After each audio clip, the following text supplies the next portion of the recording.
What is up, ladies and gentlemen? Cjthecheesedj here, and we are back with a brand new top 10 for you guys today, and that is the top 10 most versatile dinos. Now guys, this is based exclusively on my opinion. Let me know what you guys think about it down in the comments. As well as that, before we begin, we are trying a new format for the top 10 videos, so I'd really appreciate your guys' feedback in the comments, and let me know what you guys think. But without further ado, let's jump in to the creature coming in at number 10. So first off, coming in at number 10, we have the Ravager. A few things about the Ravager. He reduces the weight of all material, well, not all materials, but basic materials in his inventory by 50%. You can see here we have a stack of metal, stone, and wood, and all of these are reduced by 50% in his inventory.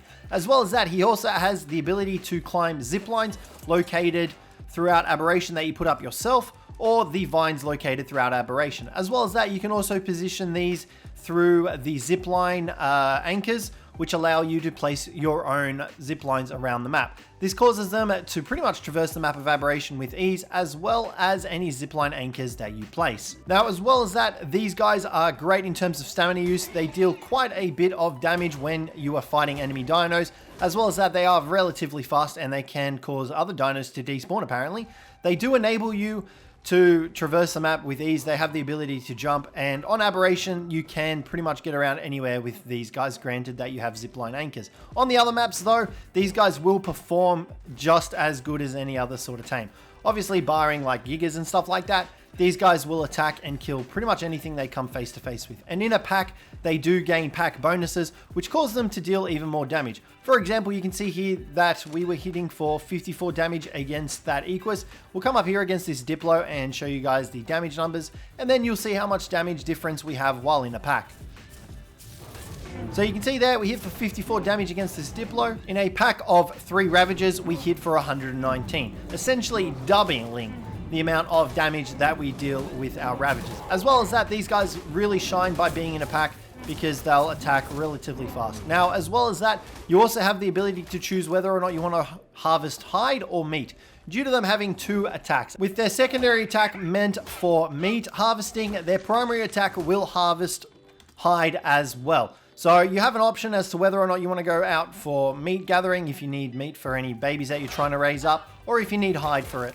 And you can see there that the secondary attack exclusively gives you meat. So guys, Ravagers coming in at number 10. Let's move on to number 9. Now guys, coming in at number 9, we have the Deinonychus. A few notes about the Deinonychus: he can climb walls, literally he can climb up walls. He also has the ability to perform bleed attacks and deal a percentage amount of damage on whatever targets he attacks.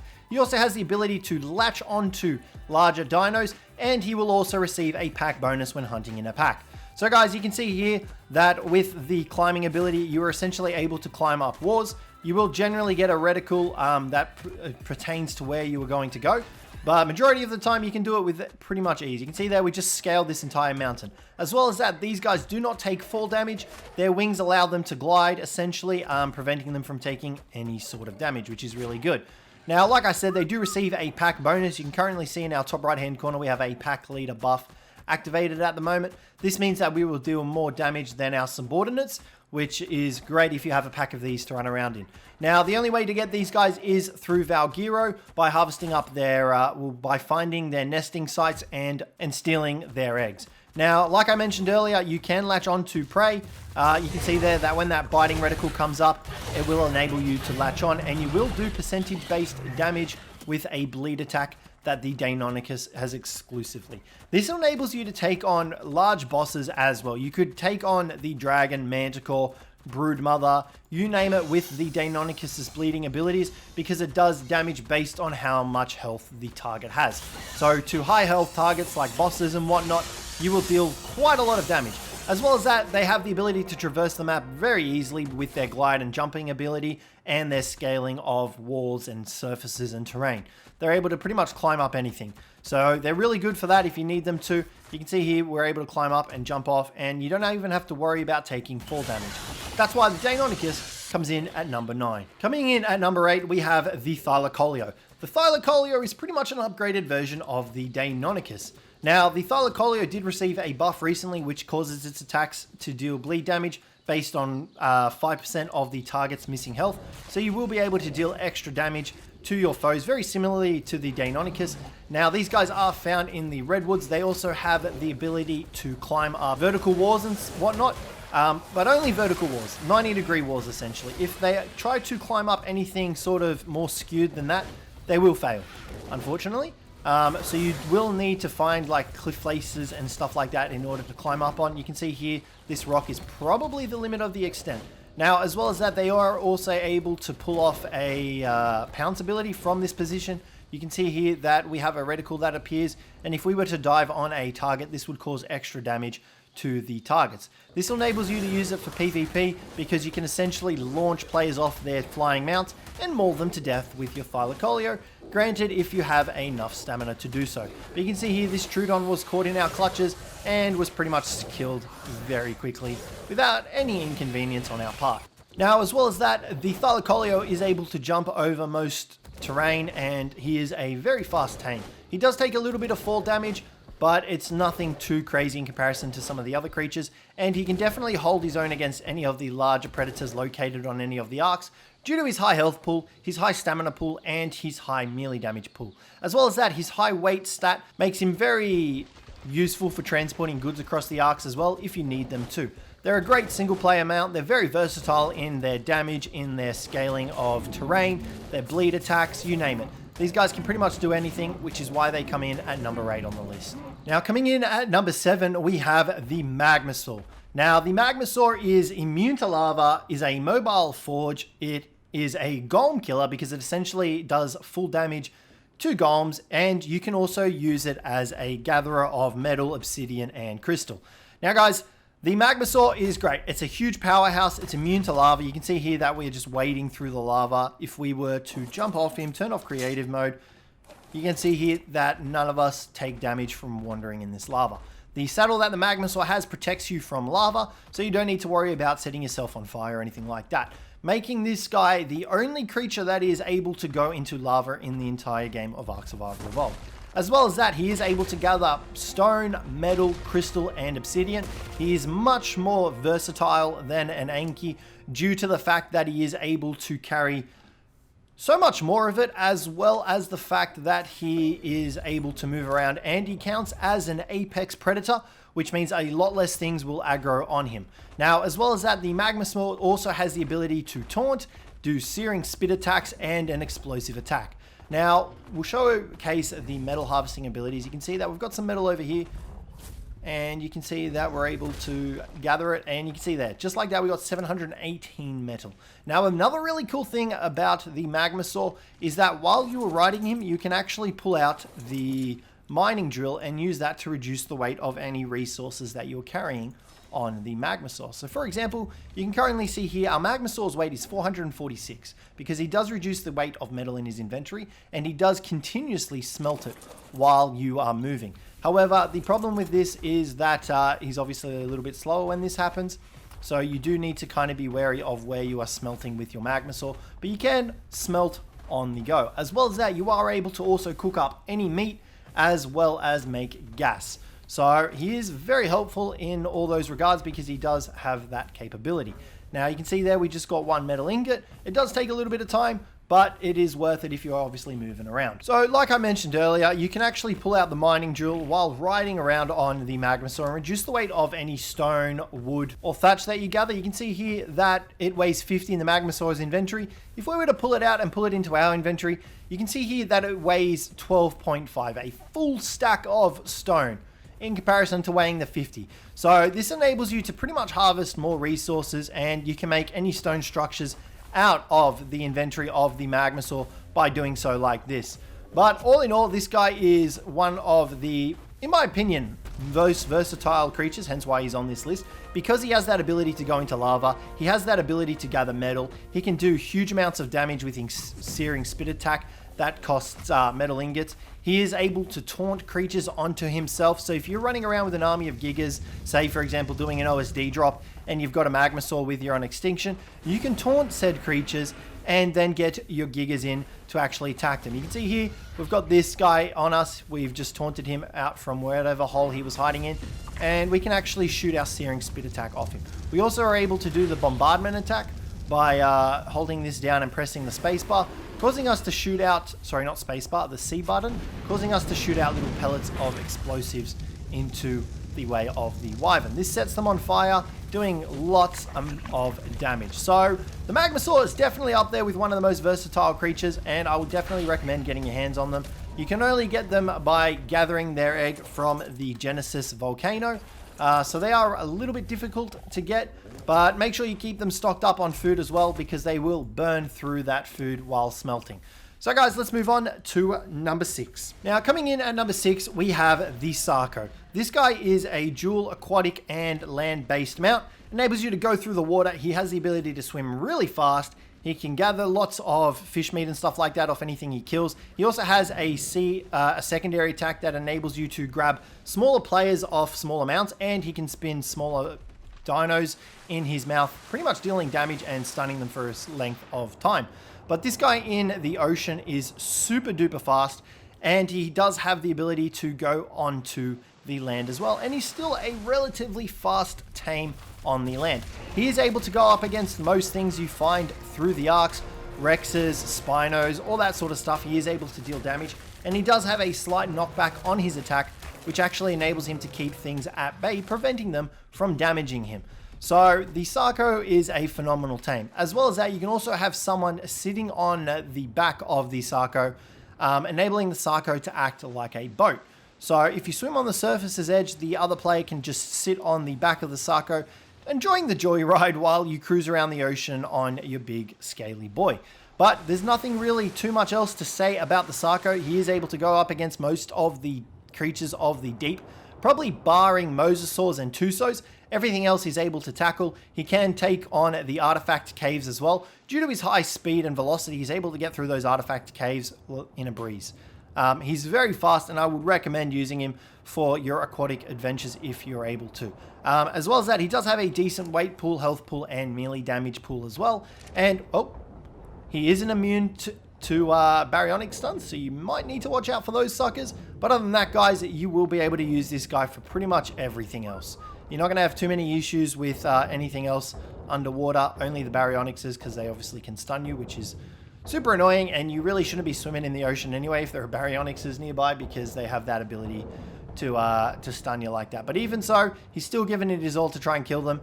And yeah, he's definitely one of the faster ocean tames that you can get. So let's move on to number 5. Now, coming in at number 5, we have the Spino. The Spino is essentially an upgraded Sarco. Now, the Spino has the ability to be in quadrupedal mode or bipedal mode.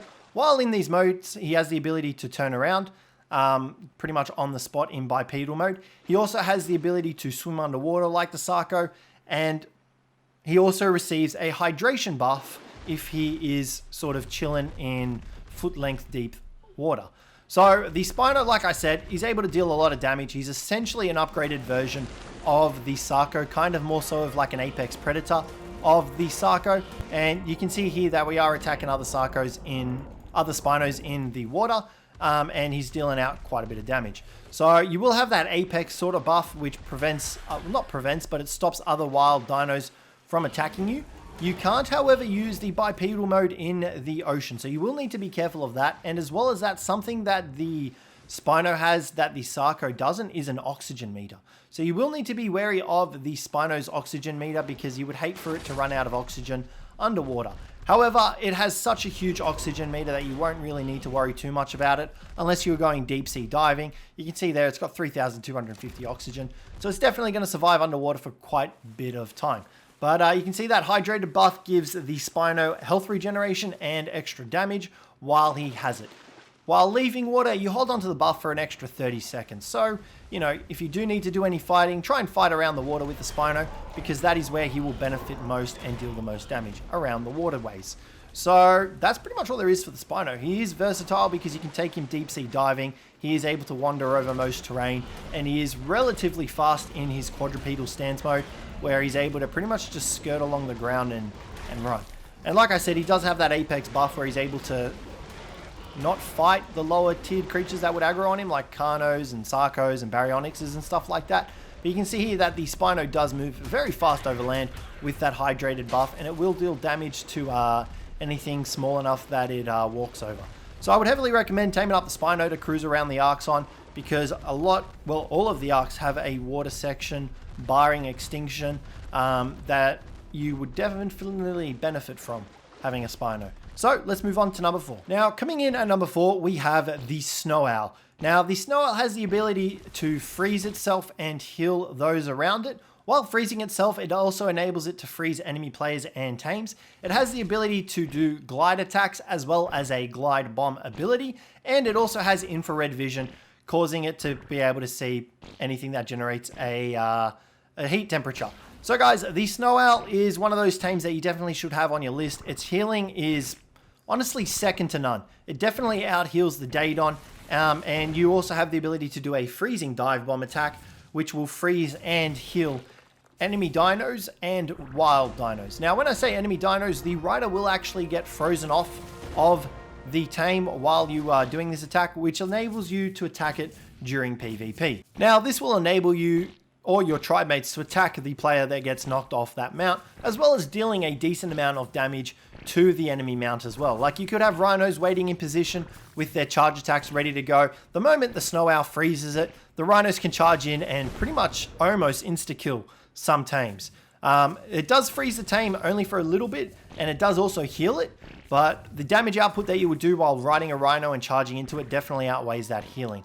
Now, as well as that, like I mentioned, the Snow Owl does have the ability to glide bomb and to glide, so it can go toe-to-toe with griffins and whatnot, which is why it's on the list instead of the griffin.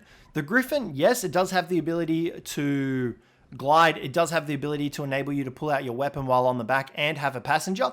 The Snow Owl is definitely more versatile in those regards. And you can see here that the infrared vision also enables you to track down any sort of enemy players that might have escaped you in the underbrush.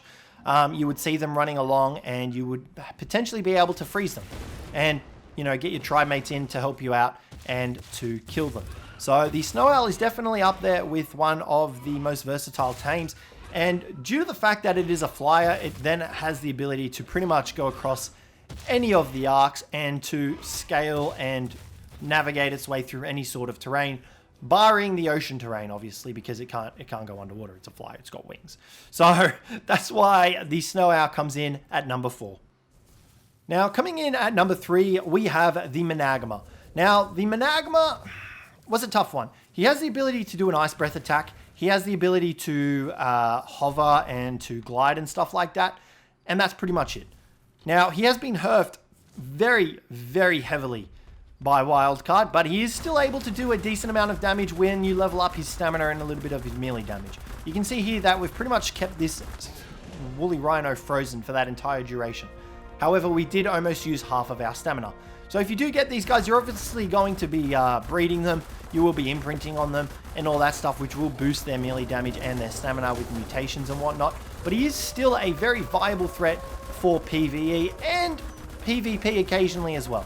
I wouldn't really go out of your way to use them for PvP. I genuinely don't know how they fare against in PvP at the moment due to their nerfs. It has been a while since I've played PvP, but you can see here they are pretty versatile in the fact that they are able to scale like a flyer. They're able to go over the land, and these freaking Microraptors always want to ruin my videos.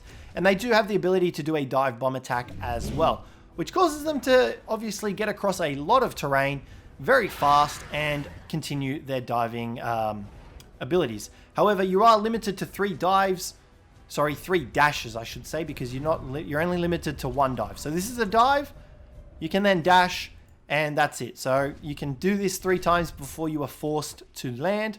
And obviously you're going to be utilizing a lot of your stamina as well. So make sure you keep these guys fed. Now, another reason why they are higher up on the list than the Snow Owl is because these guys have the added benefit of being able to swim. Now, when they swim, they are relatively fast, believe it or not. They are actually pretty fast while they swim. They cannot use their ice breath underwater, however, so do take note of that. And they do have an oxygen bar as well. But you can see here, these guys are very fast swimmers. So if you really wanted to, you could go exploring on the back of these guys. You just will not be able to fight anything because they obviously cannot fight underwater. They do doggy paddle very well, and they are relatively fast. Obviously not as fast as like the Sarco and stuff like that, but this guy is definitely flying. So this is normal swimming speed without sprinting. And then this is, I think we're out of stamina. And then obviously swimming with sprint would be impossible right now because we are out of stamina, of course. Let's just come up here and surface. And we'll just wait for this stamina to come back, but they're very viable.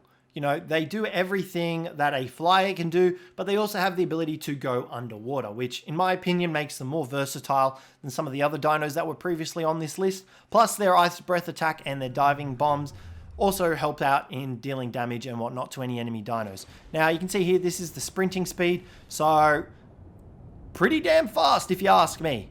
Only downside is obviously you can't attack with them underwater, but you can jump out straight away out of the top of the ocean and just glide bomb your way to land. So I'd really recommend getting your hands on some Managmrs, breeding these boys up, because they can be very useful when they've got the right stats and levels into their systems. So guys, let's move on to number 2.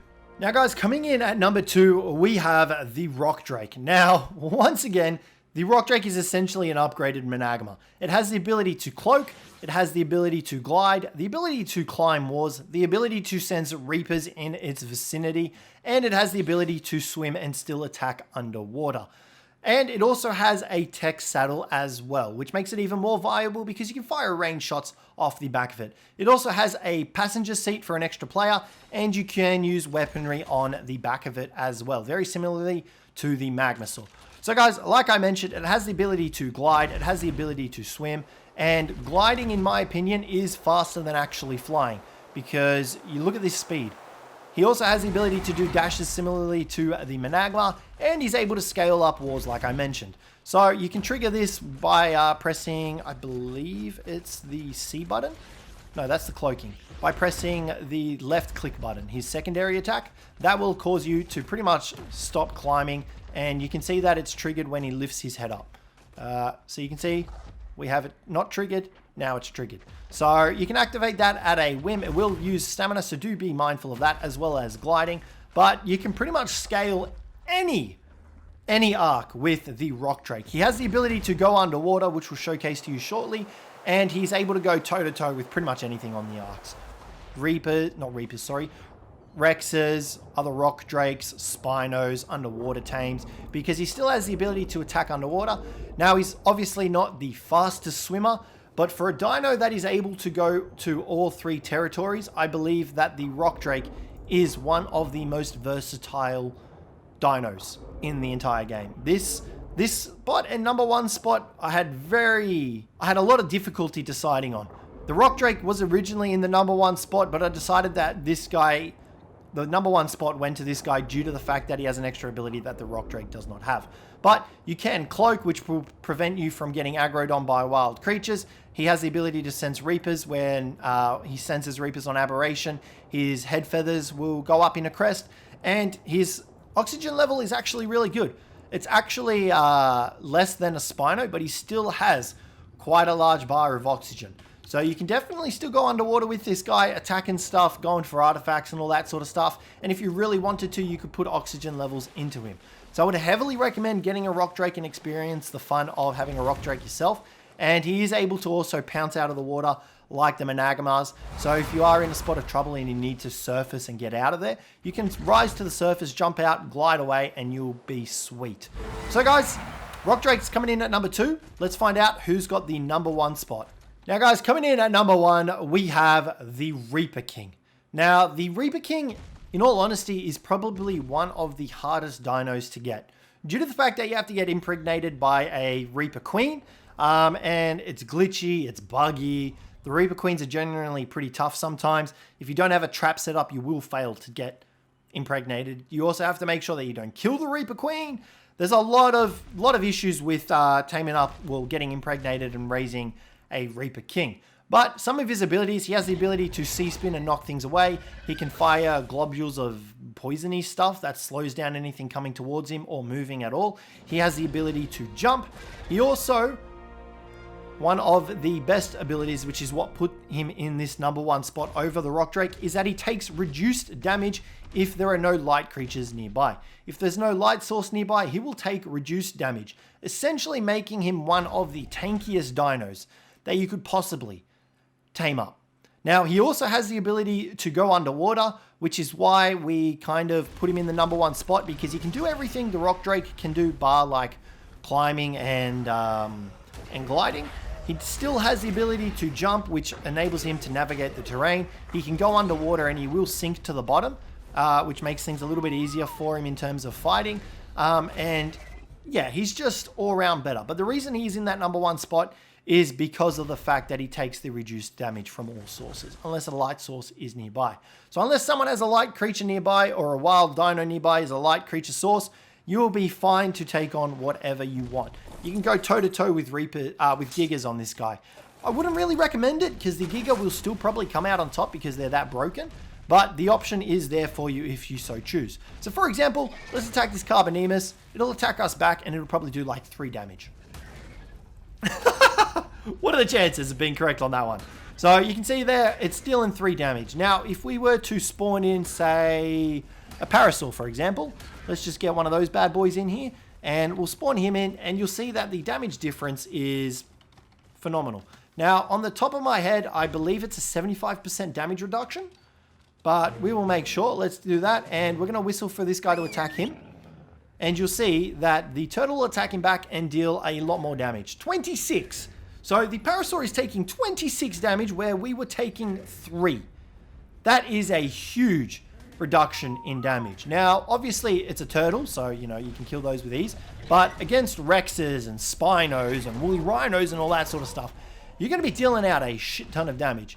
Now, as well as that, paired with his knockback ability due to his C-spin, you can pair this with your globule attack, which will enable you to slow whatever it is that decides to come back at you. You can see there that trike is moving at a snail of a pace. So you can essentially infinitely keep these guys at bay and prevent yourself from taking any damage by pairing it with your tail attack. You can see there this trike is no way going to be able to touch us, because any moment it gets close enough to us, all we need to do is simply C-spin it away. It'll get knocked back and we can just fire at it with our globules, and that'll slow it down to a snail crawl. You can also use this ability to tame things because they're moving so much slower. All you need to do is keep firing, jump off, shoot with your tranks, and get back on your Reaper King. That's all you really need to do. Now, I'm genuinely surprised he lost against that Carbo. Now, he does not have the ability to swim, but you can use this guy as essentially a portable boat. He will swim across the top of the surface of the water, enabling you to throw out cryos or anything like that. And chances are you won't be taking a Reaper King underwater anyway, but you do have the ability to use him as a sort of boat platform, and you can use him as like a mobile sort of base with your cryopods stored inside of him and stuff like that. Now, obviously, you can't you can't build a base off of him, but anything that decides to attack him will do nothing to him. They also have a really high health pool. And if you imprint on these guys, that health pool increases dramatically. And chances are you will imprint on them 100% because you don't need to, but that is essentially how you tame them, by raising them from a baby. So a little bit of a tough spot between this guy and the Rock Drake. I'm still not 100% sure with my decision, but let me know what you guys think. Let me know what you guys think of the format of the video down below in the comments as well. Like I said, I did try to do it a little bit differently by highlighting the points of each of the dinos before actually going into it more depth. Let me know what you guys think of that though, and whether or not you guys enjoyed it. I do apologize if for some of them it kind of strayed a little bit. I was just trying to showcase their abilities while talking about them. But I would appreciate you guys' feedback on letting me know about the top 10s. We're also going to be working on these more and more, so let me know what you guys want to see. And I've also got some shorts coming up for top 10 dinos as well. But nonetheless, guys, hopefully you enjoyed this one. Let me know some creatures you'd put on this list. But other than that, guys, thanks very much for watching, and I will catch you in the next one.